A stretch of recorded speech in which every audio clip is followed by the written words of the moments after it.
fake news. Sir.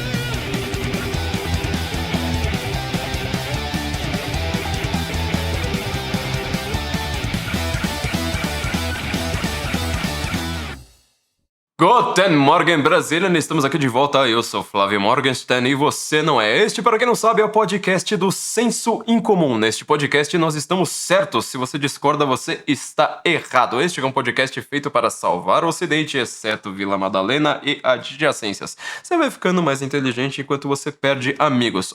Tenho já alguns recados aqui bem imediatos dessa vez. Primeiro recado você já sabe, né? Não se esqueça, você que gosta do nosso podcast, você que quer ficar cada vez mais inteligente, ficar com cada vez menos amigos para você ter mais tempo para ouvir o nosso podcast, que é muito mais interessante do que as suas conversas com seus amigos, essas pessoas aí, não deixa já de se inscrever aqui no nosso canal. Nós estamos precisando de inscritos, tá, gente? Isso aí conta muito pra gente. Se inscreva no nosso canal, dá um clique ali, deixe seu comentário, seja você tá ouvindo ao vivo, ou tá vendo depois, deixa seu comentário aqui, que é muito importante pra gente. Se inscreva, ative o sininho, tudo isso aí vai fazer uma diferença muito grande. Não se esqueça também de que nós precisamos do seu Pix, a chave Pix tá aqui embaixo, ó, Flávio Morgen, MORGEN, de navio, @sensoincomum.org. Nós precisamos do seu Pix, porque senão a gente vai acabar tendo que, sei lá, falir, né, essas coisas. Tipo, ficar sendo um gênio embaixo da ponte lá, com uma latinha botando fogo lá no meio da noite. Não é exatamente o que nós esperamos da vida, e não é exatamente o que nós esperamos de você. Então, por favor, contribua pra gente conseguir estar aqui, sabe, com o estúdio decente, com essa filmagem boa, pra gente poder comentar todos os assuntos. Vou falar agora, já imediatamente, de uma coisa aqui meio metapoética sobre o nosso próprio projeto, tá? Nosso último episódio, ele foi ao ar, na verdade, eu vou até falar, né? Eu estou gravando aqui, ele ainda vai ao ar, porque nós não conseguimos colocar na terça-feira. Eu estava ao vivo na Revista Oeste na terça-feira, você queria gerar o caos, publicar o podcast no mesmo dia da semana. Então deixei-o para a quarta-feira, na verdade hoje, quando eu tô gravando, né? Ainda nem foi ao ar. Por isso que eu não tô aqui com os seus últimos comentários pra gente escolher algum pra gente comentar aqui no comecinho. Mas eu vou aproveitar este kairos aqui que me deu, nessa belíssima oportunidade, para comentar a respeito do nosso próprio projeto aqui do Senso Incomum. Antes de mais nada, muitos de vocês estão sempre, né, comentando aqui, falando: olha, não vai ter um podcast sobre não sei o que aconteceu na Câmara dos Deputados. Não vai ter um podcast sobre aquilo ali que aconteceu no Supremo Tribunal Federal ou coisas desse tipo. Vamos lá, gente. O que aconteceu com a gente, colocando assim num resumo muito grosseiro, foi o seguinte: a gente percebeu o tempo todo que tudo aquilo que a gente descrevia nos mínimos detalhes, isso aqui pode virar uma tirania, isso aqui é uma coisa de ditadura, não sei mais o que, tudo isso já se concretizou, se materializou de uma maneira brutal. Brutal principalmente para nós, né? Desde a CPI da Covid, nós ficamos completamente na defensiva, na berlinda, porque nós não estamos mais vivendo num estado democrático de direito. Nós não temos mais direito no Brasil, não temos mais uma democracia com as pessoas votando e falando assim: esse aqui é meu candidato, pronto, a maioria dos votos deu nele. Não, é sempre uma manipulação muito grande, e hoje em dia nós estamos vendo que internacionalmente o Brasil está começando a deixar de ser reconhecido como uma democracia também, tá? Mas nós sentimos isso na pele muito antes, e pouca gente, né, viu as notícias na época, as pessoas também não lembram, né? CPI da Covid, pra se ter uma ideia, ela foi lá, pegou 3 notícias verdadeiras que nós postamos, tá? 3 notícias verdadeiras, uma delas inclusive do CDA, né, americano. Uma delas que era uma notícia que simplesmente uma piadinha ali com Dória. E uma outra notícia que também assim não tinha nada a ver com... Eu não vou nem citar o nome dos remédios, né? Mas era uma coisa nada a ver com o que estavam falando ali na época. Nós postamos 3 notícias. E aí eles foram lá falar assim: olha, existe aqui, né, a CPI da Covid, né, Renan Calheiros, Randolfo Rodrigues, Omar Aziz, Rogério Carvalho, sei lá mais quem, né, tava lá no meio da época, mas assim, que foi assinado contra nós foi principalmente pelo Renan Calheiros, o Rogério Carvalho e Humberto Costa. Eles pegaram notícias verdadeiras e falaram assim: olha, aqui existe uma máfia de divulgação de fake news, negacionista, negando que as pessoas estão morrendo. Olha, a gente perdeu a mãe do Carlão tá? Faleceu de Covid no meio da pandemia, sabe? Enquanto que a gente tava sendo acusado de negacionista, sabe? A gente tava lá de luto pela morte da mãe do Carlão, tá? Vocês lembram também do Alan, que trabalhou com o nosso design? Ele fez algumas das capas, né, do nosso podcast, né, no momento que a gente estava ali começando a formação Senso em Comum. Também o Alan, sabe, ele era super jovem, tinha 2 filhos, deixou esposa, deixou os próprios filhos. Nós fizemos uma live, até comentei com o Ian aqui quando eu tava mostrando pra ele como é que tava as nossas animações no comecinho, na época das lives. Eu falei assim, ó, o Alan tá fazendo isso, o Alan tá fazendo aquilo. Eu peguei justamente uma live em que a gente tava comemorando, agradecendo as orações de vocês pelo Alan, porque a gente falou assim, olha, o médico falou que o Alan vai sair amanhã. Ufa, graças a Deus. Gente, muito obrigado pelas orações, não sei mais o quê. A gente terminou aquela live, recebemos uma ligação de que o Alan iria ficar no hospital e que o Alan agora iria passar por uma aula de internação bem pior ainda. Aquela notícia, assim, sabe, destruiu a gente quando a gente saiu da live. O Alan morreu logo depois, não lembro se 1 ou 2 dias depois. Queria até mandar aqui um abraço e sentimentos aqui pra Flávia, né, que ficou cuidando dos filhos dele aqui em São Paulo. Isso foi o que a gente sofreu. Quer dizer, a gente já tava com a pandemia, já tava com esse sofrimento, pra então aparecerem tudo quanto é sorte, sabe? De ditador tirano que gosta de censurar os outros, pegar notícias verdadeiras e falar assim, fake news. Termo da moda, né? Todo mundo usa, até a própria direita, né? Como eu falei nos últimos episódios. Até a própria direita fica usando fake news, achando que é bonito. Então, coloca lá fake news, pronto. A CPI da Covid, ela pediu todas as nossas mensagens privadas em todas as redes sociais, todos os nossos e-mails em todos os servidores, uma cópia integral do nosso iCloud, tá? Todas as fotos dos nossos contatos, histórico de buscas do Google, histórico de geolocalizações, por qual antena de celular nosso celular já passou. Assim, são bizarras que você fala assim, mas peraí, quando você tem uma diligência policial depois de meses de investigação contra um terrorista, contra um traficante, contra um assassino serial, você consegue pedir isso e alguém aceitar? Não, mas eles pediram isso pra gente, por causa de 3 notícias verdadeiras. As 3 verdadeiras, tá? Pediram. O que mais quer? Mas assim é um negócio que você fala assim: não, peraí, não é possível que eles estão pedindo isso, tá? Isso foi o que a CPI da peste, né? A famosa CPI do circo, pediu pra gente. Eu falei, tipo, puxei o freio, não é nem que eu tirei o pé do acelerador, eu puxei o freio de mão e falei assim, olha, a gente precisa fazer alguma coisa porque a ditadura que a gente sempre ficou anunciando, né, como um risco, ela se materializou, ela tá vindo pra cima da gente. E era sempre aquela pataquada, né, bolsonaristas, né, a gente metendo pau em várias coisas que o Bolsonaro fala, bolsonaristas, porque a mídia, quem trabalha na mídia, jornalista da mídia, tem um cérebro que, assim, é menor do que sei lá, um piolho, entendeu? Um piolho tem um cérebro maior do que esses caras. Eles só ficam repetindo o tema. Então é golpista, bolsonarista, extremista de direita, bibibibibi, babababá, achando que são pessoas extremamente inteligentes, democráticas, que estão preocupadas com a verdade, né?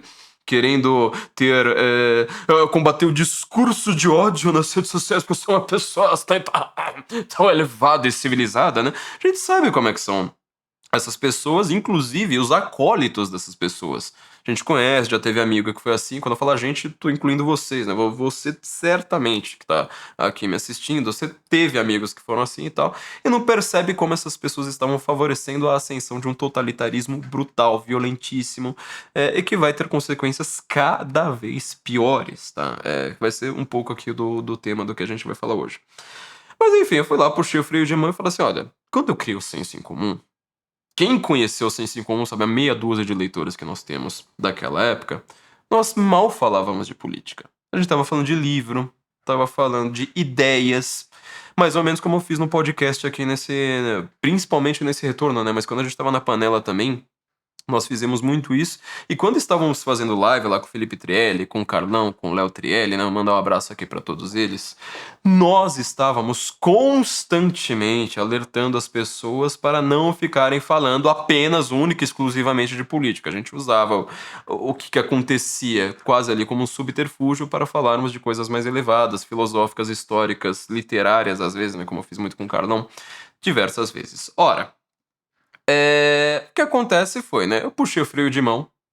Nesse meio tempo, né, passei 6 meses trabalhando na Brasil Paralelo. Tive, na mesma semana que eu entrei na Brasil Paralelo, assim, acho que foi questão de quinta e sexta-feira, tive uma reunião com a Brasil Paralelo, tive uma reunião com a Oeste.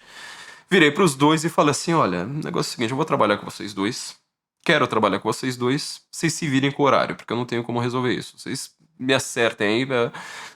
Os dois, assim, tem que agradecer muito aqui, tanto ao Lucas Ferrugem quanto a Paula Leal da revista Oeste, né? Eles falaram assim: tá bom, então vamos lá, vamos trabalhar com isso.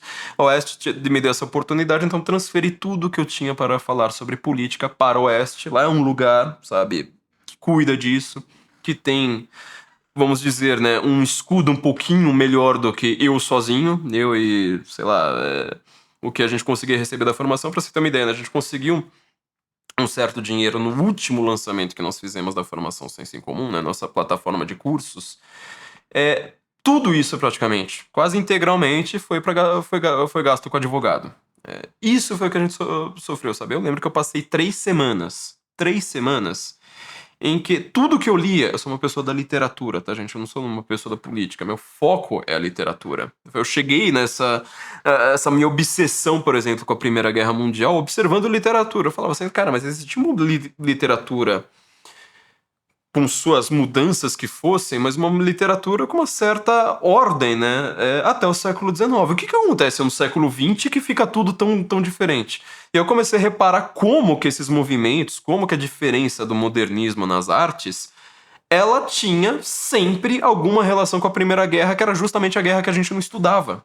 Era sempre nas aulas de literatura, o professor falando, mas isso é um trauma de guerra, né? Eu comecei a parar pra pensar, mas peraí, o que essa Primeira Guerra tem de tão forte, assim, sabe? De tão brutal pra... Eu sei, né, que ela é gigantesca, óbvio, mas assim, foram as mudanças de pensamento naquele momento? Que, assim, você vê o mundo, que ele tem suas mudanças, óbvio, antes da Primeira Guerra, mas ficou completamente diferente. Ou seja, eu sou da literatura, gente.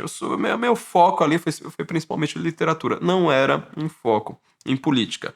Minha única questão com política, basicamente, é a questão da liberdade. Ou seja, eu gosto de regimes em que as pessoas sejam livres e que não tenha prisão ilegal, que não chega lá um governante ou, sei lá, qualquer pessoa que tenha poder e fala assim: olha, eu não vou com a sua cara, você pensa diferente de mim, então eu vou te colocar na cadeia, então eu vou te perseguir, eu vou fechar seu jornal, etc, etc, etc. Inclusive, uma das pessoas que mais me levou para ter um entendimento sobre política na época, né? Hoje em dia eu não tenho lá tantas concordâncias assim com ele, mas eu gosto muito desse espírito.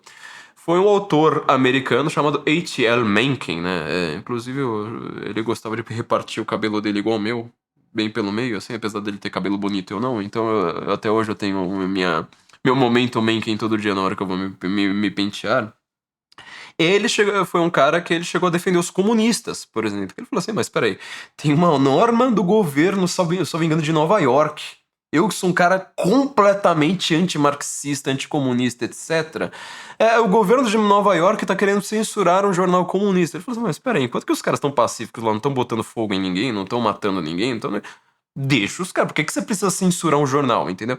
Este é o meu pensamento, tá? Estes são os valores que eu quis imprimir no senso em comum. Então foi por isso que a gente falou tanto de política por um tempo. Eu costumo fazer uma piada com a minha amiga Janaína Pascoal, essa história também que pouca gente sabe, que foi o seguinte: quando ela soltou fez a peça de impeachment da Dilma, né? Acho que eu já comentei isso aqui muito, muito en passant, ali. Ela não tinha dado entrevista pra ninguém, tá? Ela tava meio, vamos dizer, solta ali, né? Ninguém mal tinha fotos dela. Acho que tinha 3 ou 4 fotos dela quando você procurava o nome dela no Google Images. E todo mundo ficou lá falando, é o Hélio Bicudo, né? Esse petista pedindo o impeachment da Dilma, ninguém sabia quem era ela. Eu fui lá, falei correndo pra ela, falei assim, professora, você não topa dar uma entrevista pra mim? Falei até uma coisa meio estranha, né, de falar assim, você pode mandar umas 3, 4 fotos pra gente? Porque a gente coloca na entrevista, quando as pessoas procurarem seu nome no Google Images, nós vamos pontuar bem. Primeira entrevista que ela deu pro impeachment foi pra um sitezinho, sabe? Um blogzinho que devia ter 20 mil leitores lá na época, que foi o nosso. Pra você ter uma ideia, a gente tinha, sei lá, pouco tempo ali do site. A revista Time chegou a citar a gente.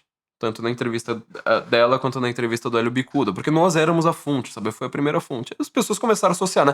Ah, é um site de política de direita. E é um. Depois, né? Naquela época nem tinha Bolsonaro. Depois. Ah, o site bolsonarista, né? Como eu falo, as pessoas hoje elas não pensam por conceitos e por ordem, né? Raciocínios. Elas pensam pelo efeito psicológico de uma palavra. Por isso que o jornalista adora adjetivo, né? Trama golpista, não sei o que extremista de direita, não sei mais o que divulgadores de fake, não é foragido, não sei mais o que, é tudo pelo efeito psicológico, hipnótico, repetitivo e goebbelsiano, precisamos pontuar, de você ficar repetindo adjetivos constantemente. Ora, o que nós temos aqui? Nós tivemos, então, um momento que eu falei assim, olha, o melhor, pra mim, é puxar o freio de mão. Eu vou ter que segurar agora todos os projetos que a gente tem. Segurei a formação o tempo que eu pude, mas depois eu vi que não dava mais. Segurei o próprio senso em comum, mas teve uma hora que eu falei assim, olha, não dá mais nem pra fazer live, nem fazer podcast, tá? Minha vida tá virando do avesso. Passei 6 meses da BP, continuo na Oeste até hoje. E deixei a política pra lá.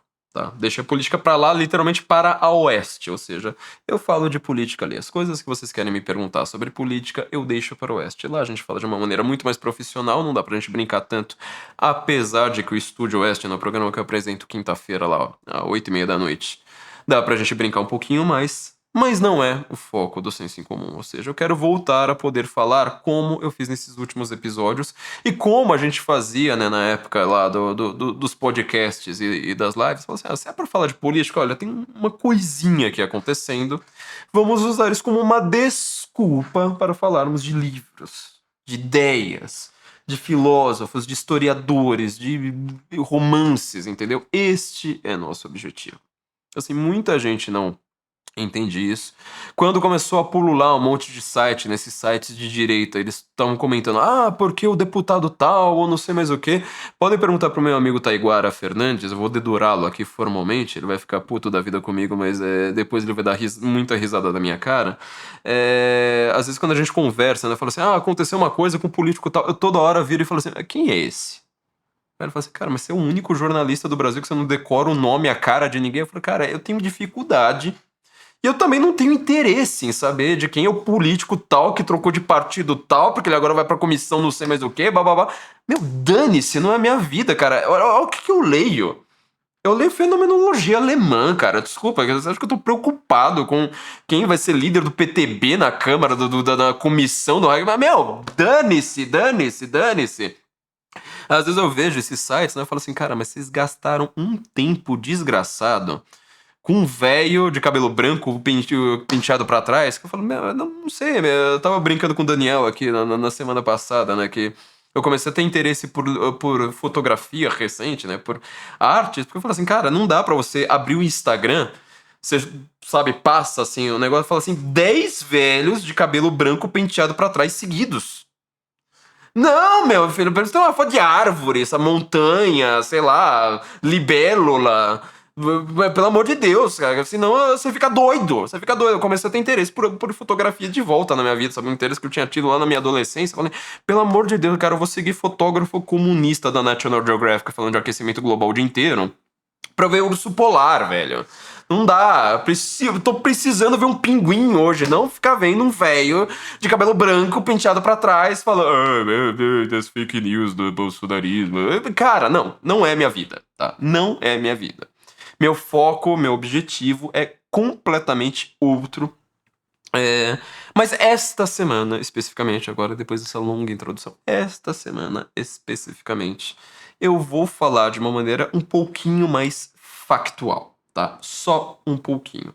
Vamos falar sobre o que aconteceu no Brasil, que foi o Elon Musk, tá? Criticando uma pessoa que eu não vou citar o nome, porque isso aqui, assim, é um kairos, né? Aquela palavra grega que significa, não é momento, mas assim, um tempo propício para uma coisa.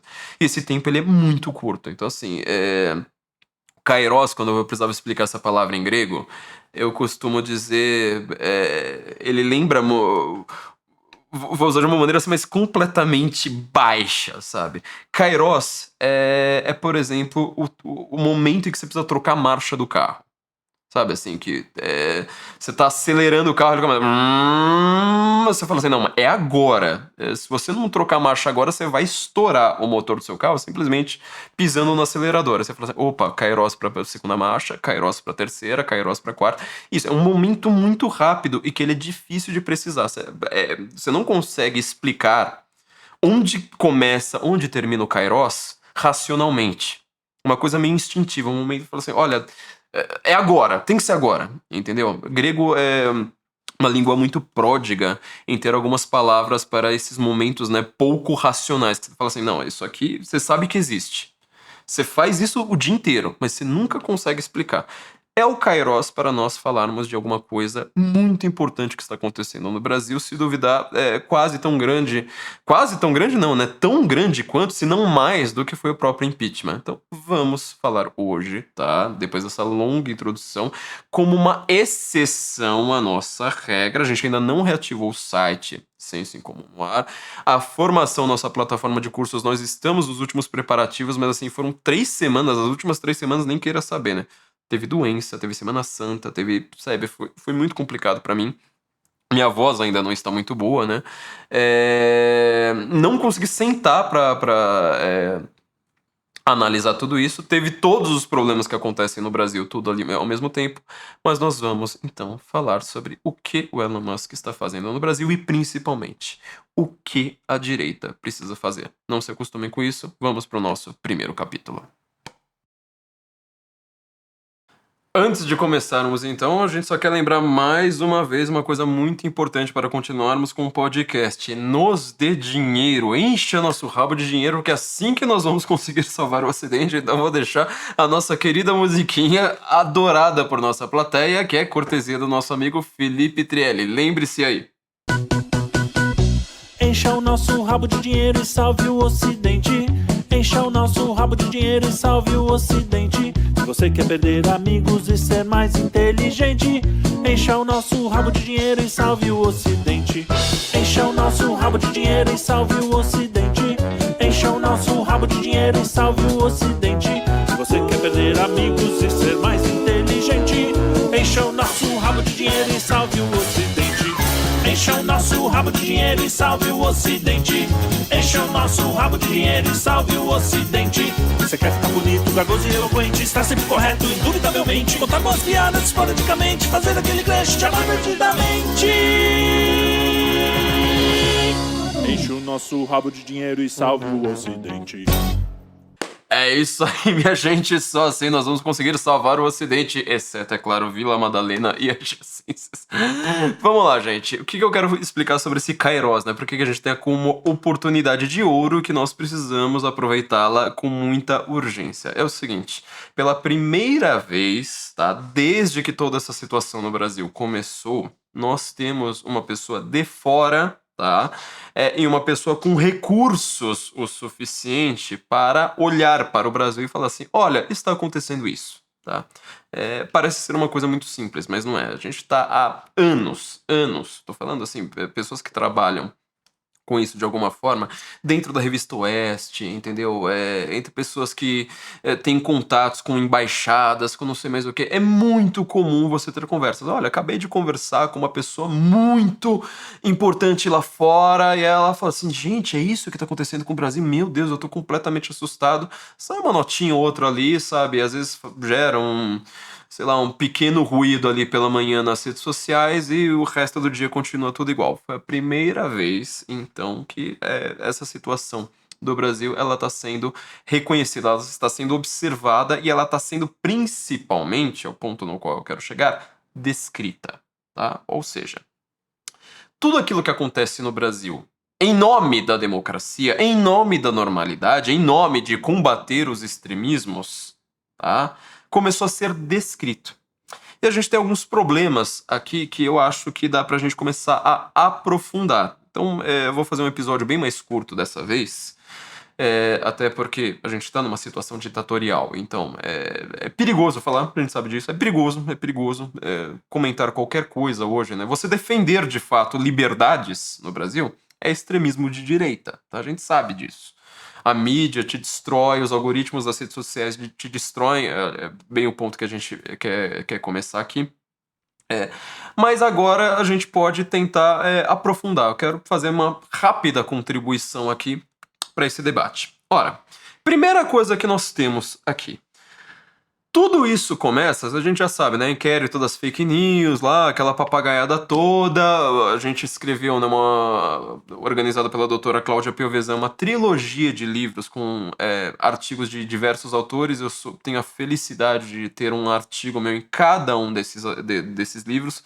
Quem for operador do direito, pelo amor de Deus, cumpre essa trilogia, né? Começa com o livro Inquérito do Fim do Mundo. Já foi inclusive lido e recomendado pelo ex-presidente do Supremo Tribunal Federal, Marco Aurélio Mello. Mais de uma vez ele recomendou este livro, o primeiro artigo ali é meu.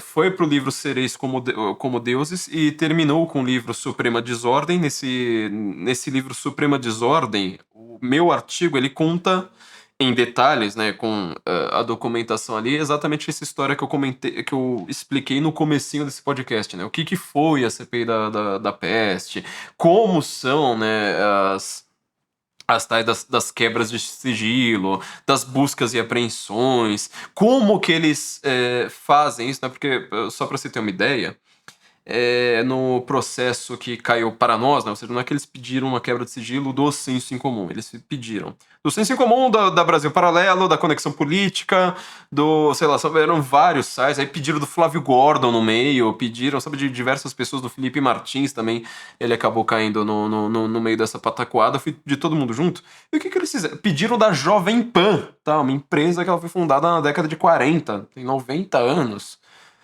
Como tinha um colunista ou outro ali de direita, e eram justamente os que faziam sucesso, falaram, é uma rádio de extrema direita, oh, nossa, não sei mais o que, né? No último momento, Renan Calheiros foi lá, veio a público pra falar assim, é mesmo, né? Isso aqui foi um copy-paste, desculpa, né? A gente fez a copia e cola e caiu o Jovem Pan no meio. Ué, se você fez copia e cola com eles, com a gente também foi, né? Aí sai, né, coluna do Merval Pereira, falando, né, a CPI da Covid também não pode ferir a liberdade de expressão. Quer dizer, ferir a nossa liberdade de expressão pode. O problema é só quando é com a Jovem Pan. Eles não percebem, mas eu tô falando, essas pessoas elas não são mais capazes de ter um raciocínio, fazendo um silogismo básico. Se A é igual a B e B é igual a C, então A é igual a C. Eles não conseguem, é impossível, impossível. Eles não têm treinamento filosófico nenhum, tudo que eles têm essa reação histérica a reação psicológica que algumas palavras dão. Começou ali com o inquérito, então, só fazendo uma outra recomendação, de novo a recomendação, né? Compra essa trilogia Inquérito que começa com o Inquérito do Fim do Mundo, porque ela é muito importante para o direito do Brasil. Se você é operador do direito, compre. Eu, inclusive, os livros, todos os artigos estão escritos não em juridiquês, mas para o público amplo, né? Para todo mundo poder ali ler. Começa com aquilo ali, mas por que começou o inquérito das fake news? Bom, fake news ainda não tá no Código Penal, tá? Disseram, você conhece lá a história, né, da reportagem da Cruzoé, etc., mas qual que é o ponto que eu quero colocar de novidade aqui? Isso aí foi tudo porque eles falaram que tinha gente nas redes sociais, tá, que estavam cometendo crimes, ou seja, eu vou fazer assim, Daniela Lima aqui, né, agora. Crimes! Assim. Que eram o quê? Ataques a honras de ministros do STF. Pausa aqui, muito importante. Ataques à honra. Toda hora, né? Os criminosos, porque estamos investigando os crimes, porque o crime. De novo, né? Você fica com a reação, né? Aquela impressão. Conversa agora com qualquer pessoa, sei lá, que tenha 60, 70 anos, ou que não esteja acostumado, não tenha redes sociais. Ela só se informa ali pela Globo News. Você certamente tem um cara desse na sua família. O que ele diz? Fala assim, olha, você sabe o que acontece no Twitter? Acontece um monte de crimes lá, né? Nossa, o cara acha que o que acontece no Twitter, no Facebook, sei lá onde, é mais ou menos a mesma coisa que acontece num baile funk, na Cracolândia, na Rede Globo. Não, mas enfim, né? Ele acredita que a Rede Globo tá denunciando aquilo ali porque ela tá preocupada com crimes. Crime. Qual que é o crime? O crime é de ferir a honra. Este crime é o famoso crime de injúria, tá? Salvo engano, artigo 140 do Código Penal. O crime de injúria é uma das jabuticabas do Brasil. Na prática, o que significa injuriar alguém? Ou seja, é um xingamento. É tipo, ó, você é feio, bobo, cara de melão. Quando você vai ver lá pelo Código Penal, tá lá escrito, ó, injúria. Pena de multa ou até 6 meses de cadeia. Então, quer dizer, pela lei brasileira, essa lei que todo operador do direito, você que é bacharelzinho do direito, vai sempre falar, né? Não, mas a lei brasileira é a melhor do mundo, porque meu professor é lindo, porque, nossa, ele escreve não sei quantos livros de processo civil. Nossa, você que não entende. Só precisa aplicar aquilo ali que vai ser, nossa, vai ser as mil maravilhas. Então você é o problema. Então, o problema principal do Brasil é você. Você que é bacharel de direito e que acredita nesse tipo de coisa. Se tem um problema que o Brasil precisa resolver, é você. É você. Na hora que resolver você, o Brasil vira, meu, em primeiro lugar do IDH, ela vai concorrer com a Finlândia. No momento que resolver você, entendeu? Você é o problema. Tá? Porque você não percebe, por exemplo, que na hora que você coloca um crime de injúria no Código Penal, você tá lá falando, olha, tá proibido falar feio, bobo e cara de melão. Ó, essa pessoa é feia. Meu Deus, ataques a ministro, ataques a celebridade, ataques a não sei mais. Olha como eles começam a usar o vocabulário sempre dessa maneira psicológica, histérica, que é para pessoas que sejam tontos como um bacharel de direito, né? Oh, nossa, precisamos fazer uma revolução pelo direito para ter civilidade. Lembra do nosso episódio sobre Scar, né? Como que todas essas pessoas são idênticas e você vê que a inteligência emocional delas, a maturidade delas para lidar com fatos da vida fora da Torre de Marfim da universidade é nula, é zero. Essas pessoas, elas não têm menor capacidade de serem, sei lá, operadoras de caixa, entendeu? Elas não têm capacidade, sei lá, precisava pegar, vou iniciar uma campanha aqui pra gente pegar bacharel de direito que vai pra faculdade, sabe, de terninho e gravata, arrancar o terno de gravata, colocar umas tatuagens e falar assim, ó, vai ser caixa do Starbucks. Tá? Que é pra você adquirir maturidade, entendeu? Pra tomar xingamento, sabe? Tomar tipo, ó, cadê meu latte aqui, ó, seu... Pronto, aí depois de uns 5 anos, né, 10, 20, melhor, né? Aí você fala, agora vai lá pra faculdade de Direito, aí você vai saber o que é realidade. Ao invés de você ser um playboyzinho mimado, sabe? De 18 anos, nossa, agora eu tive sempre a minha vida lá no clubinho, né? Não sei mais o que, tudo protegido. E agora eu tô aqui com a alta elite. O crime de injúria, ele foi feito pra não ser punido. Entendeu? E assim, ele é um exemplo. Um exemplo magnum. Exemplum in extremum, né? Como se diz. Do que é o direito no Brasil. Ou seja, ele é uma lei que não tem como você aplicar. A pessoa, você pegar cada pessoa que xinga outra pessoa, 6 meses de cadeia? Impossível, né? Impossível. Portanto, é uma lei que não serve pra nada. Tá? Eu lembro das 2 primeiras vezes que eu fui processar, 2 ou 3, eu já também perdi a conta. Quase sempre envolvendo esse negócio, né, de injúria. E até me tiravam sal, porque acho que nas 3 vezes apareceu, né? Estamos aqui investigando os crimes de calúnia, injúria e difamação. Calúnia, injúria e difamação. E sempre nessa ordem. E aí eu fui conversar com advogados, né, que entendem de fato daquele negócio. Eu lembro assim de todo mundo falava a mesma coisa. Ora, quando chega para um juiz o crime de calúnia, injúria e difamação, o juiz já sabe, ele já tá assim, sabe, treinado para isso, para saber que a pessoa que está reclamando, me injuriou, provavelmente uma pessoa que merece ser injuriada. Segundo lugar, quando você fala calúnia, injúria e difamação, toda peça jurídica chega com esses negócios, ele vai lá e fala assim, olha, um crime exclui o outro. Ou uma coisa é injúria, ou uma coisa é difamação, ou uma coisa é calúnia. E todo advogado adora mandar, né, notificações extrajudiciais e falar, vou te processar por calúnia, injúria e difamação, não sei mais o quê. Sempre nessa ordem. Então assim, o juiz já sabe, fala assim, mas espera aí, o cara tá querendo acusar alguma coisa além do que aconteceu. Tá? E terceiro lugar, mais importante, o que porcaria é um crime de injúria? Quase sempre que você fala assim, mas cometeu crime de injúria contra mim, teve uma injúria de volta. Quer dizer, se anulou ali, pronto, o processo é nulo, etc, etc. Tá? Quem é que vai processar, então, pelo crime de injúria? Altas autoridades. Quer dizer, ela é uma lei criada com um fito que não tá escrito ali, mas pra falar, não fale mal de mim, senão eu te destruo. Tá? Porque eu sou poderoso. É uma lei criada para poderosos esmagarem pessoas comuns. Ponto! Ponto! Não tem a menor capacidade dessa lei ter qualquer outra finalidade, objetivo, ferramental, nada a não ser isso. É uma lei para poderosos esmagarem pessoas pequenas.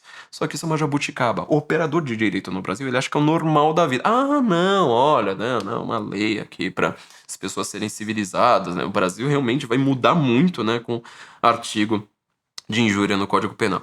Não, ele só serve para manutenção do poder, ou seja, coronel do Nordeste. Não é só no Nordeste que tem coronel, viu? Porque quando você vai ver quem está encastelado no Sul-Sudeste, nas câmaras de vereadores, nas assembleias legislativas, etc., são sempre as mesmas famílias há 300 anos. A gente não cansa de falar sobre isso. Então, assim, é um crime para você falar assim, olha, estas pessoas, quando tiver um jornalista que faça uma denúncia contra elas, o jornalista vai lá e fala assim, olha, né, então, né, esse cara é corrupto, me chamou de corrupto, injúria, meu Deus do céu. Pronto, você cala o jornalista. Essa lei é boa pro Brasil? Só bacharel de direito, otário, acredita nisso. Só. Porque bacharel de direito, ele acabou de entrar na faculdade, ele acha que a realidade é aquilo. Ele tá completamente encantado em usar terno e gravata. Como eu sou poderoso, né? Agora eu vou ter lá minha graninha, vou ganhar meu carrinho, logo vou estar trabalhando no escritório do papai. Você faz parte de uma elite econômica, mas assim, da elite moral e da elite intelectual do Brasil, você tá lá embaixão. Entendeu? Então, presta atenção numa coisa aqui. Todo esse inquérito, toda essa situação, ela começa por causa de injúrias. Lembra quando criaram o termo gabinete do ódio? Eu sei quem foi. Você sabe que eu sei quem você é. Tá lá se gabando. O ministro tá lá citando meu termo, né? Gabinete do ódio. Por que ele citou por que ele criou esse termo gabinete do ódio? Porque ele era uma pessoa mais ou menos de direita que começou a criticar o Bolsonaro. A pessoa falou assim, cara, mas eu te li aqui, né? Você era tão legal, agora você vai começar a fazer esse negócio. Mas vamos fazer uma zoeira, né? Começava zoeira. Ele falou assim, existe um gabinete do ódio nas redes sociais. Ele deu entrevista num podcast, inclusive, né? Já escrevia sobre isso na Revista Oeste. Só que isso é só pros assinantes. Mas tem um artigo meu lá que chama-se, se eu não me engano, A Gênese da Ditadura, alguma coisa assim. Eu vou achar o artigo aí pra vocês. Que mostra um pouco dessa história. O cara vai lá, dá uma entrevista pra um podcast falando assim, não, então eu via que uma pessoa retuitava a outra. Aí na hora que eu entrava no perfil daquela pessoa que tinha retuitado, ela tinha retuitado a primeira. Aí eu falei assim, tá, então você acabou de descobrir o botão RT do Twitter, né? Ou seja, uma pessoa concorda com uma, pega o conteúdo pra ela e fala assim, leia esse cara aqui. Aí o primeiro cara fala assim, esse cara que me retuitou também leu o conteúdo dele. Normal. O botão RT serve pra isso, né? Não é? Não, mas ele vai lá e fala, tá vendo? Então era uma milícia bolsonarista chamada Gabinete do Ódio. Aí tá lá na boca do William Bonner. Entendeu? Só que isso baseado em injúria. Qual que é meu ponto fundamental aqui? Fala para um americano que existe crime de injúria no Brasil. Fala para um europeu que as pessoas estão sendo punidas, que existe um inquérito criado, que a mesma pessoa, ela é juiz, ela é promotor, ela é delegado, porque ela também está controlando a polícia, então são duas coisas diferentes. Ela também é a suposta vítima, entendeu? Tudo no mesmo caso para investigar injúria.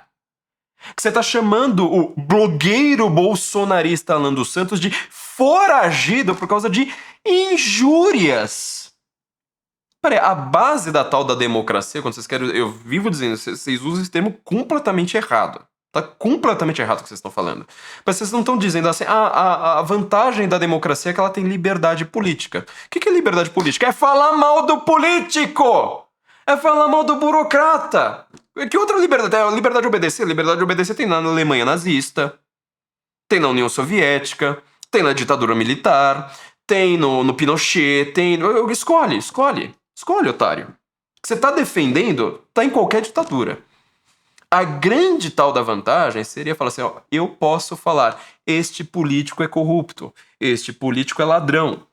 Este político é bandido, este político é corno, este político é V. Não vou nem usar aqui o termo porque você vai dar problema com o YouTube. Você vê como o mundo que a gente tá vivendo. Este político, não sei mais o que. Esta seria a suposta vantagem. Aí você vai lá, pega justamente essa e fala assim: isso é crime. Você explica para um europeu. Explica para um americano. A gente tá tentando fazer isso faz anos. Volta aqui pro Elon Musk. O que ainda tá faltando explicar pra Elon Musk? Fala assim, olha, mas você sabe por que isso aí começou? Só que, tem que ser gente grande, tá? Não é um podcaster no Brasil. Tô querendo que essa mensagem chegue pra alguém, mas fala assim, cara, pega um grande escritório de advocacia de São Paulo, sabe, lá da Faria Lima, pega um mega junta todos os senadores, não é nem deputado, é senador, sabe? Turrão que tá lá há 30 anos lá batendo no PT. E fala assim, olha, você tá sabendo que tudo isso acontece porque no Brasil é proibido, gera cadeia, gera busca e apreensão, gera quebra de sigilo. Viu a descrição que eu dei ali no começo, tá? Você acha que isso aí é o quê na mão de um americano? Ele fala assim, tudo isso aí acontece porque você fala assim, este cara é... he's a thug. Isso aí gera isso aí no Brasil. Tem meme, gera um meme. Desenhar um chifrinho ali na cabeça dele. É isso, tá? Vamos explicar agora? Porque assim, a questão não é o Elon Musk, não é o que a pessoa Elon Musk pensa. Ele é uma pessoa que está mobilizando os Estados Unidos, meu amigo. Ele é a conta mais seguida no Twitter, que é a rede da praça pública. Eu falei, sei lá, no último, penúltimo episódio, não lembro agora, que o Twitter é agora. Qual? Dos dois, bom, não deu pra parar de falar mais disso agora, né? Ele é a ágora pública. A praça pública moderna é o Twitter, não é o Facebook, não é o Instagram, no que você fala pra você mesmo, tá? Você fala pra sua bolha. Não, o Twitter, se você fala assim, olha, eu acho que, sei lá, o feijão fica por baixo do arroz. Alguém vai lá dar o RT... Em 2 segundos, você tá na timeline de um monte de pessoa que discorda de você. Como você fala, cara, você é trouxa de colocar feijão por baixo do arroz. Não, o arroz ele é mais duro, é justamente por isso, pra ficar por cima. É a discussão, entendeu? Quando as pessoas que usam o termo democracia erroneamente, elas querem defender a discussão democrática, elas estão defendendo exatamente isso. E elas vão lá dizer, mas discordar de um político, de uma autoridade, de um burocrata? Isso é ataque. Segundo ponto, muito importante aqui pra gente, né? Não publiquei ainda, mas tô escrevendo aqui um texto que eu vou publicar no Twitter, então quando você vir esse episódio, ele já vai estar lá. Eu vi, por exemplo, um repórter de um grande jornal do Brasil, que lida com Brasília e principalmente com o judiciário, falando, né? Elon Musk ataca pessoa tal. Vamos vir aqui agora pra linguagem, tá? O que é atacar? Se você traduz isso para inglês e fala assim, né? Attacks, pessoa tal, o pessoal vai falar assim, não, então o Elon Musk ele veio pro Brasil, pegou uma faca, ou sei lá, um machado, acertou a cabeça dessa pessoa, agora ela tá sem um braço, tá na UTI, tá chorando, os familiares estão, sabe, pedindo doações de sangue e de órgãos. Isso é attack. Entendeu? Em inglês. Mas não, ele usa um terminho em português, por quê? Porque esse cara é um bananeiro. Tá? Esse cara é um jabuticabento que só sabe viver numa república das bananas. E na qual ele fala assim, a democracia... Você sabe o que é democracia? Democracia é quando o regime é completamente autoritário, tem busca e apreensão inocente, tem prisão de inocente, discordou de mim, eu te coloco na cadeia... eu ferro a tua vida, eu acabo com o seu dinheiro, eu te desmonetizo, não sei mais o que. Mas o cara que tá no poder, ele é meu amigo.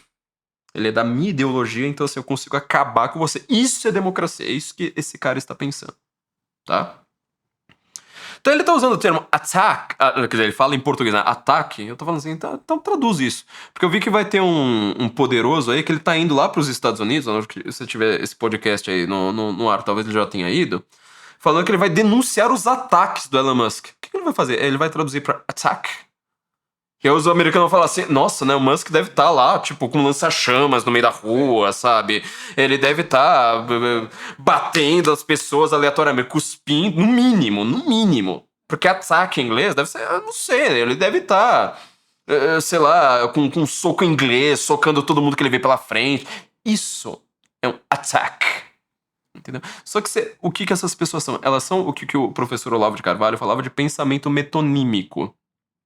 Elas não usam uma descrição assim, tipo, Elon Musk pergunta, por que tanta censura no Brasil? Ponto de interrogação. Ora, se eu falo assim, por que tanta censura na Venezuela? Por que tanta censura na Alemanha nazista? Por que tanta censura na China comunista? Por que tanta censura na Tailândia? Por que tanta censura, sei lá, na ditadura militar brasileira? Por que tanta censura não sei mais onde? Quem tá atacando quem? Em primeiro lugar, não tem ataque nenhum. Se houvesse um ataque, seria alguém está atacando pessoas inocentes, ou seja, a liberdade de expressão está sob ataque e alguém está perguntando por que isso está acontecendo. Tá? Mas não, ele faz uma metonímia, essas pessoas elas já pensam pela metonímia. Ora, você diminuir o poder, você questionar o poder de uma pessoa extremamente poderosa, você virar pro Hitler e falar assim, Hitler, por que você tá mandando judeus inocentes para a Câmara de Gás? Nossa, isso é um ataque ao Hitler. Tá diminuindo o poder do Hitler. Vai pegar mal pro Hitler. Gente, isso é um ataque. É a democracia. A democracia, gente. A democracia do Lembra de novo do episódio do Scar, né? Por que nossos inimigos, eles todos parecem o Scar? Porque só a civilização. Não posso receber ataques na rede social. A democracia. É sempre essa hipersensibilidade, para dizer o mínimo. A frescurite tratada como o modelo civilizatório. Ou seja, você atacar a frescurite de uma pessoa hipersensível, isso é considerado um ataque à democracia. Tá? Então vamos fazer assim. Agora, o que a gente precisa? Lista. Falei agora há pouco, né? Listas. Preciso de pesquisadores no Brasil. A gente precisa ter um esforço conjunto. Quem estiver me ouvindo, fala assim, não, mas eu tenho, sei lá, meia hora do meu tempo livre por dia pra eu pensar em alguma coisa. Sabe o que você precisa fazer? Tá todo mundo precisando fazer? Fala assim, olha, vamos montar. Monta grupo de zap, né? Mas assim, vamos nos se unir aqui, sabe? Fazer um planejamento estratégico, você faz isso, você faz aquilo, você faz aquilo outro, fala assim, olha, quais foram os ataques, esses ataques de verdade, ataques à liberdade de expressão que a pessoa X que tá lá no prédio tal, ela cometeu em agosto de 2018. Aí depois, o ataque da pessoa Y, que tá no mesmo tribunal, em agosto de 2018 também. Daqui a pouco vamos fazer... agora vamos contabilizar todas as notícias aqui sobre setembro de 2018. E vai. Transforma isso em lista. Listas importam. Eu vou dar meu pequeno momento literário aqui. Monta uma lista. Agora a pessoa Y foi lá no mesmo mês de agosto, cometeu tal... Junta lá todas aquelas, vamos dizer, mas perto de 11 pessoas... Agosto de 2018, todos os ataques à liberdade de expressão que elas cometeram. Agora, setembro de 2018, vai indo, até chegar aqui, tá? Por que lista importa? Eu vou contar uma coisa com o meu pequeno momento literário aqui. Você lembra do famoso discurso do Churchill? Aquele famoso que gera o filme Dunkirk, né? O famoso que o Iron Maiden começa... Aqui, né? Iron Maiden começa assim, todo o show deles com o discurso pra eles tocarem esses high. É o discurso do Churchill, né? We shall fight on the seas of France, we shall fight on the beaches, and we shall fight on the lands, we shall fight on the streets. Quer dizer, ele tá imitando ali um poema do Rudyard Kipling. Eu nunca sei pronunciar o nome dele direito, principalmente esse primeiro nome dele, mas ele ganhou o Prêmio Nobel de Literatura, né? Grande escritor britânico, extremamente conservador. Ele é famoso porque ele escreveu o livro Mowgli, o Menino Lobo, tá? Mas assim, o livro obviamente não tem muito a ver com o filme da Disney, e ele escreveu, assim, é um cara que sabe pegar a língua inglesa e fazer ela ter uma sonoridade desgraçada. Pra você ter uma ideia, né, um dos livros dele termina com na verdade, uma história sobre elefantes, mas ele termina com a frase, né, e morreu não é na contramão, mas ele falou assim, e morreu no caminho, né, atrapalhando o tráfego dos elefantes passando. E você achando que o Chico Buarque é um gênio, né, simplesmente por ele pegar essa frase praticamente pronta e falar, olha, não, o Chico é genial, né, quem sabe sobre Kipling, pelo amor de Deus, né. A marca Kipling, inclusive, tem acho que é um macaquinho, né, se eu não me engano, por causa do Mowgli, o Menino Lobo, né, do Rudyard Kipling. O Kipling, ele faz um dos poemas famosos dele, que agora eu não lembro de cabeça qual que é, mas ele faz exatamente essa coisa, assim, não é uma rima, repare. Quem não trabalha com poética, nunca estudou poética na vida, não pode ficar meio surpreso, mas não é exatamente uma rima. Mas você repara, é uma palavra que ela vai se repetindo, só que ela vai gerando um crescendo. Um crescendo. Então, como é que é o discurso do Churchill? Ele pega essa mesma estrutura desse poema. Ele vai falar assim: nós vamos lutar nas praias da França. Chegou lá o navio, colocou os soldados lá, falou assim: ó, dia D, vamos lá. Agora, onde tem nazista aqui? Vamos lutar nas praias das Franças. E nas florestas. Só que ele repete, né? E we shall fight, and we shall fight, and we shall fight. E nós vamos lutar também nas florestas. E nós vamos lutar nas montanhas, ou seja, tá subindo. E nós vamos lutar também nas ruas. E nós vamos lutar, blá, blá, blá, blá. E nós nunca vamos nos render.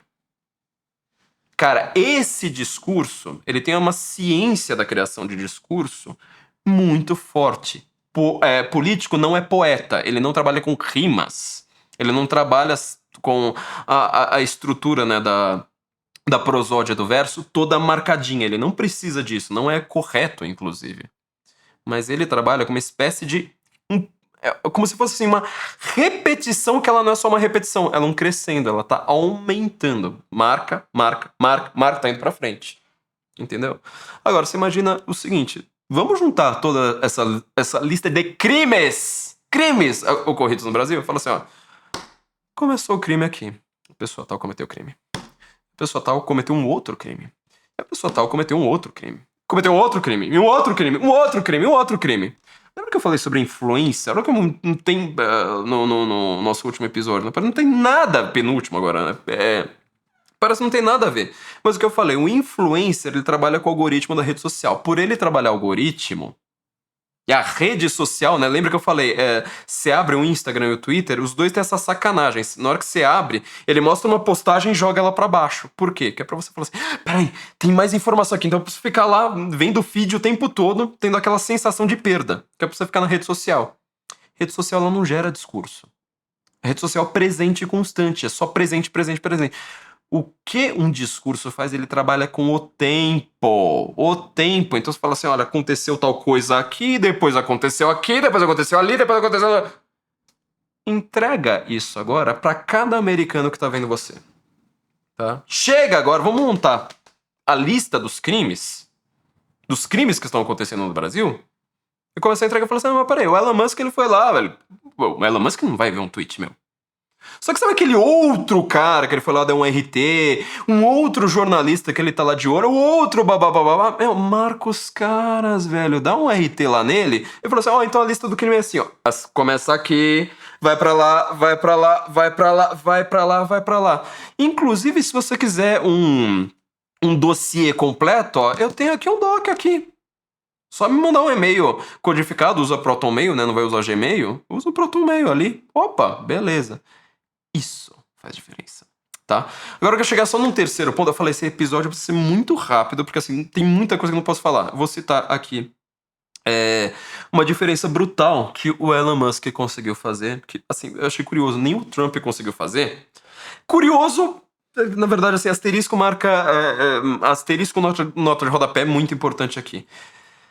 Dentro da formação Senso em Comum, tá? Não tá no ar de volta ainda. Como eu falei, a gente tá resolvendo os últimos detalhes. Acabei de receber mensagem do Gustavo aqui. Inclusive, ele deve estar me cobrando alguma coisa enquanto que eu tô gravando aqui. Dentro da formação Senso em Comum, nós fizemos vários pequenos cursos, né? Tipo, formação do Ocidente, como você estudar direito, como você controlar seu celular ao invés de ser por ele controlado, como sobreviver à guerra de narrativas, como estudar como elite, qual que é o papel da elite na sociedade. Eu terminei, assim, na hora que a gente falou assim, cara, não tá dando pra gente manter no ar aqui, infelizmente não consegui nem avisar meus leitores, peço 1000 perdões por isso, mas eu tava começando a falar como sobreviver a uma ditadura, porque eu acho que são cursos que eu tô falando com muita teoria, só que eu quero que seja uma coisa prática, que faça diferença pra você imediata. Eu não tô lá dando um curso de filosofia, etc, por causa disso. Eu quero uma coisa prática pra sua vida, apesar da teoria pesada.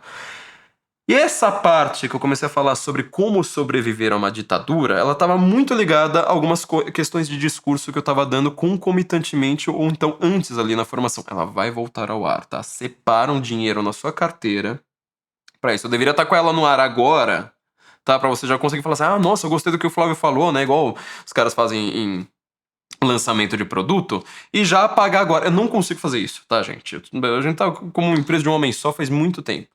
Mas eu vou dar um breve apanhado. O que eu estava falando sobre discurso? Por que discurso é tão importante para você combater uma ditadura antes? Porque discurso ele precisa ter autoridade. E autoridade você tem alguma ligação com institucionalidade. Tá? Alguma, não é necessária, por exemplo. Você vai ler literatura dissidente na União Soviética ou na Alemanha nazista. Você vai pegar o cara que ele é institucional do regime? Não. Você vai pegar o cara que ele escreveu na cadeia, sabe, num saco de papel de pão, escreveu com a letra miudinha desse tamanhinho, assim, pra conseguir escrever um livro, e na hora que ele conseguiu, ou ele passou lá escondido pra alguém, ou depois que ele morreu, ou na hora que ele saiu da cadeia, ele conseguiu publicar aquilo ali de alguma forma. Isso é uma instituição, o contrária, né? No caso de um regime. O samizdat foi isso. A literatura dissidente do nazismo dependeu disso. Entendeu?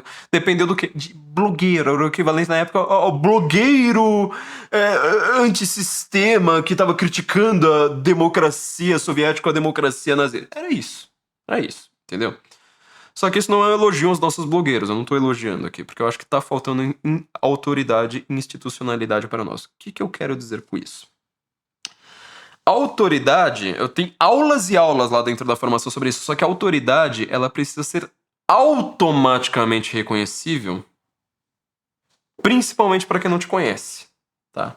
Então assim, não adianta você falar assim, ah, olha, dentro do Brasil tem um cara de direita, conservador, não sei mais o que, você tá usando os mesmos adjetivos da mídia, ó, tá vendo? E que ele tá preso, ou que ele tá, sei lá, teve que se exilar, ou que ele tá sem... O cara foi expatriado porque ele falou uma coisa no rádio. Gente, olha o que é isso no ouvido de um americano, pelo amor de Deus. Presta bastante atenção nisso. É pra você se focar naquelas coisas que pro mundo livre é o caos e a gente tá tratando com naturalidade. Que a mídia tá tratando com naturalidade. Olha, o cara, ele tá sendo preso por opinião. E o cara que tá prendendo tá dizendo que tá fazendo isso em nome da democracia. Pelo amor de Deus. É isso. De onde que a gente vai tirar a autoridade agora? Em primeiro lugar, escrevam muito bem. Mas escrevam muito bem. Para de usar só as frases de efeito que todo mundo já usou, dos mesmos autores que nunca ninguém leu.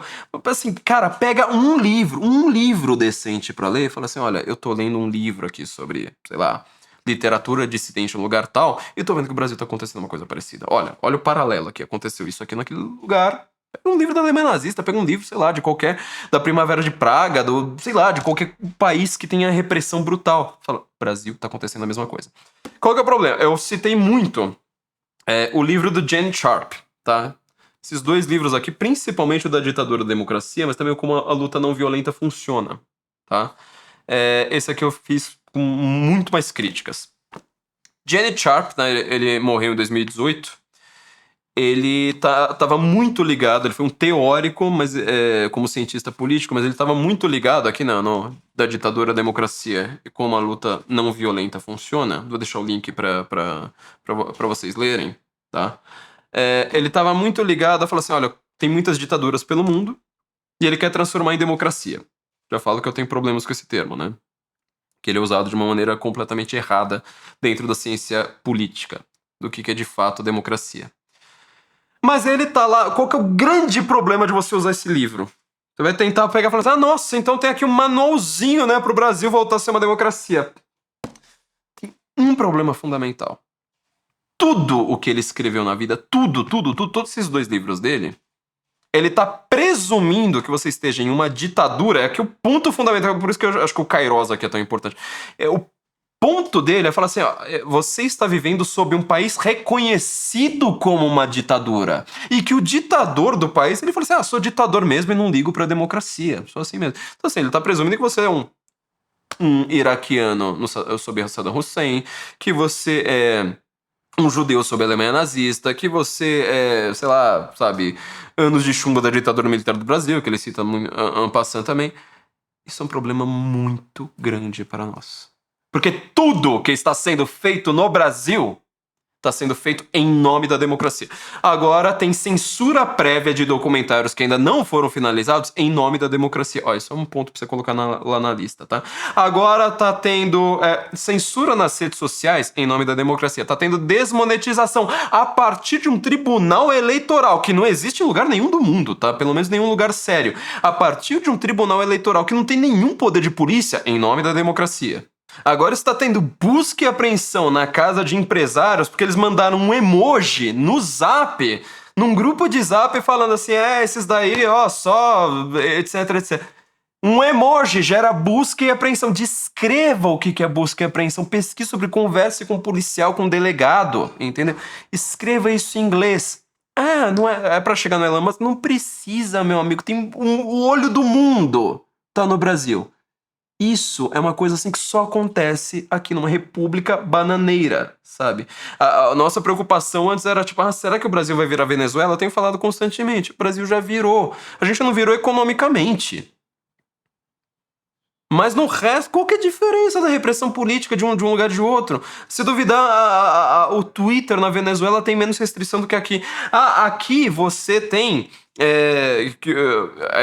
que isso aí foi o próprio Musk que revelou, mas assim, seria um exemplo. Aqui você é censurado e manda o Twitter mentir. E depois dizem que eles estão caçando as fake news. Eles estão produzindo a tal da fake news, eles estão produzindo a tal da desinformação institucionalmente. Então assim, a gente tem um problema que o Gene Sharp, ele nunca nem pensou.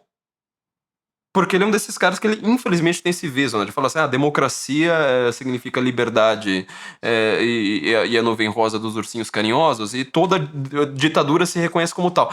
O século XXI vai ser o contrário. Todas as coisas mais autoritárias serão feitas em nome da democracia. Todas no Ocidente. Todas, todas, todas. Entendeu? Então a gente tem alguns problemas. Nas aulas da formação eu tava comentando sobre isso, né? Pegava assim, quase, às vezes, parágrafo... capítulo por capítulo dele, falou assim, isso aqui a ideia é excelente, mas tem um problema.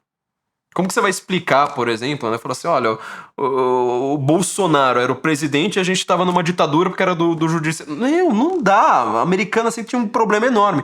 Agora a gente tem um Kairos, eles estão explicando isso. O último ponto aqui que eu quero falar pra vocês, tá? Então, lembra, né? Faz lista. É muito importante isso. Institucionalize-se e fale das coisas que são estranhas para o mundo civilizado. Busca e apreensão, quebra de sigilo. Isso tudo é estranho para um americano. O cara vai ouvir e fala assim, mas quê? Isso aí? Mas não estava na capa do New York Times? Como é que eu iria saber? Eu tava vendo a Rede Globo falando que o problema de vocês era extremismo de direita. A gente vai fazer um episódio inteiro só sobre isso, tá? Sobre esse tal de extremismo de direita. Eu tava achando que o problema lá é que vocês estavam enforcando gays na rua. Eu tava achando que o problema lá é que vocês linchavam toda mulher era linchada nas ruas do Brasil. Tá? O Alex Bauer, o editor da revista Die Weltwoche da Suíça, né, que de vez em quando eu escrevo, eu lembro quando ele veio cobrir as eleições no Brasil, olha o que acontece, né? O cara veio conseguiu um apartamento, alugou um apartamento na Paulista. Chegou no sábado, né? Falou, vamos jantar lá, tá bom, conversar, né, sobre a situação lá política do Brasil, etc. No domingo de manhã, Avenida Paulista. Você entendeu o problema? Domingo de manhã, ele resolveu dar uma volta pela Paulista. Aí ele me liga, meio quebrando o gelo, daqui a pouco ele falou assim, Flávio, deixa eu te perguntar uma coisa aqui cá pra nós, mas... eu nunca vi so many gay people in Brazil. There's so much! Eu falo, não, então... É assim, cara, você tá na Paulista no domingo de manhã... É assim, a Paulista deve ter mais ou menos, sei lá, se ela tiver 100 mil pessoas... ela vai ter um hétero, você. E ele, mas na Europa eles falam que o Bolsonaro tá enforcando, esfolando todos os gays. Eu falo, puta que pariu, sabe? Entendeu? Informe a gringaiada agora do que acontece no Brasil. Vamos explicar o gosto da jabuticaba pra gringo, entendeu? O que acontece aqui é que o cara é presidente e ele não manda em nada. O Brasil é uma ditadura porque o cara não manda, entendeu? É difícil, mas assim, lista, explica em lista. E lista, igual eu falei lá do discurso lá do Churchill, lá baseado no poema do Kipling. Fala assim, ó, começa aqui, vai pra cá, vai pra cá, vai pra cá. Faça esse aspecto de repetição. Isso aí foi o que derrubou ditaduras pelo mundo. Porque ditadura, ela é derrubada por quê? Por político? Ela é derrubada por jornalista? Não, ela é derrubada por artista, por poeta. Entendeu? Eles têm linguagem pra isso. Jornalista, não. Denúncia em rede social, não. Vocês estão com... Assim, você tem pressa agora. Mas é uma oportunidade de ouro pra isso. Só lembrando, o último livro aqui, vou deixar até como recomendação de leitura pra vocês, né? Do livro A Rosa Branca, da Inge Scholl. Tem inclusive aqui uma orelha, né? Uma orelha do próprio Thomas Mann. Rosa Branca foi um movimento da Universidade de Munique, que era de estudantes que estavam se organizando contra o nazismo. Quem era o cara que mais estava lá lutando contra a Rosa Branca? Fazer estudante, né? Contra o regime, eles são traidores do Estado. E traidores da raça. Hoje em dia você diria, né? São antidemocráticos. É a mesma coisa. Era um juiz careca chamado Roland Freisler, tá? O processo mais famoso do Roland Freisler foi quando ele foi mandar a Inge Scholl. Eu não lembro se ela foi decapitada ou se ela foi enforcada. Agora eu não lembro. Mas nas mãos de um juiz careca chamado Roland Freisler, tá? Saiba fazer, já que todo mundo só pensa por metonímia, saiba fazer o paralelo. Saiba fazer a metáfora. Leia aqui os discursos dos estudantes e você vai ver assim, cara, mas como a gente poderia ter institucionalizado movimento de estudante, movimento de advogado, e não movimento de advogado de direita, ou não sei o que conservador do raio que... Cara, para de usar nome de mongoloide, pelo amor de Deus, cara, vocês têm que... Usa um pingo de cérebro na vida. Fala assim, olha, nós estamos aqui lutando, movimento de denúncia contra abusos, movimento antiditatorial no Brasil. Cadê, movimento de estudantes contra a ditadura, movimento de não sei mais o que contra a ditadura, as donas de casa contra a ditadura. Lembra que eu falei de Rock and Mom faz não sei quantos episódios lá pra trás? Então, é isso. Institucionalize. Isso é uma instituição que eu falo assim, olha, 80 anos depois do nazismo, eu quero ler os estudantes que lutaram contra. Vocês precisam pensar agora, não pensar em presente de rede social, pense em futuro, pense como vocês vão ser lidos daqui pra frente, entendeu? Este é o recado que nós precisamos dar em inglês pra gringaiada ver, aproveitando que o Elon Musk e ele, inclusive, pessoalmente, tá bastante de olho no Brasil, tá? Como lutar contra uma ditadura, o que a direita precisa fazer? Começa por aqui. Eu dei um curso, sabe, sobre isso na formação Senso em Comum. Ela ainda não está no ar, a gente vai se apressar para isso da forma como der, tá? Mas assim, isso aqui é um introito, isso aqui é uma introdução. Ela fala assim, olha, tem literatura para isso. As pessoas venceram ditaduras, não eram iguais, mas assim, eram muito mais violentas fisicamente, pelo menos, tá? Do que essa ditadura institucionalizada como democracia. É nosso momento de falar assim, sabe, cada uma dessas pessoas, esse é o ponto fundamental, né? Cada uma dessas pessoas que falam, eu estou lutando contra o extremismo de direita no Brasil, portanto a democracia depende de mim, você tem que falar assim, não, meu amigo, você está manipulando a democracia para o seu próprio interesse. É o interesse da pessoa que ocupa o tribunal, da pessoa que ocupa a chefia do ministério, da pessoa que não sabe o que... É a sua vontade que está sendo imposta sobre 200 milhões de pessoas porque você é um ditador. Esta é a mensagem fundamental. Usa a forma também, tá? Gente, nos vemos na semana que vem. Esse episódio foi meio difícil, tá? Não gostaria de falar sobre isso.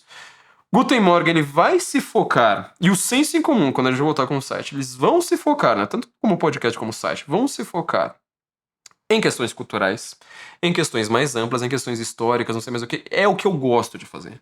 Eu não gosto de viver numa ditadura, eu não gosto de viver sob censura, eu não gosto de ser perseguido por um aparato estatal, por um bando de burro, bananeiro, estúpido e autoritário, entendeu? Só que assim, dessa vez eu falei assim, olha, eu vou abrir uma exceção simplesmente porque é o tempo, sabe? Esses sites. É agora, precisa ser agora. Vamos juntar um pouco disso nos nossos próximos episódios. Pelo amor de Deus, para de falar assim, mas eu quero um episódio sobre o que o deputado falou. Não vai ter, cara. Eu detesto velho com cabelo branco penteado pra trás no meu feed. Eu prefiro ver foca, eu prefiro ver árvore, eu prefiro ver floresta. Viu como eu adoro imagem de carro passando pelo meio da floresta, de caminhos no meio da floresta. Eu adoro. É isso que eu gosto de ver. Se eu pudesse, eu faria podcast sobre ver focas, tá? Ver pinguins, que é o que eu tô precisando. Tô precisando de um pouco de gelo. Mas, dessa vez eu abro uma exceção, não se acostumem, tá? Mas faça, esse é um episódio pra ser lição de casa, pelo amor de Deus. Não vai lá, fecha o episódio e fala assim, alguém tem que fazer aquilo. Não, é você, seu estúpido. É você que tem que gastar, sabe, meia hora que seja do seu dia. Fala assim, olha, vamos juntar a pessoa tal, no mês tal, caçar notícia por notícia, simplesmente falar assim, pronto, ó, consegui fazer um parágrafo aqui mostrando os crimes cometidos por ela. Depois eu vou lá fazer com a outra pessoa. É assim. É assim que se derruba uma ditadura. E não falando, olha, né, Brazil under attack, SOSFFA, sabe? Porque isso aí você viu o que deu, né? Nos vemos então na semana que vem e Guten Morgen, Brasília.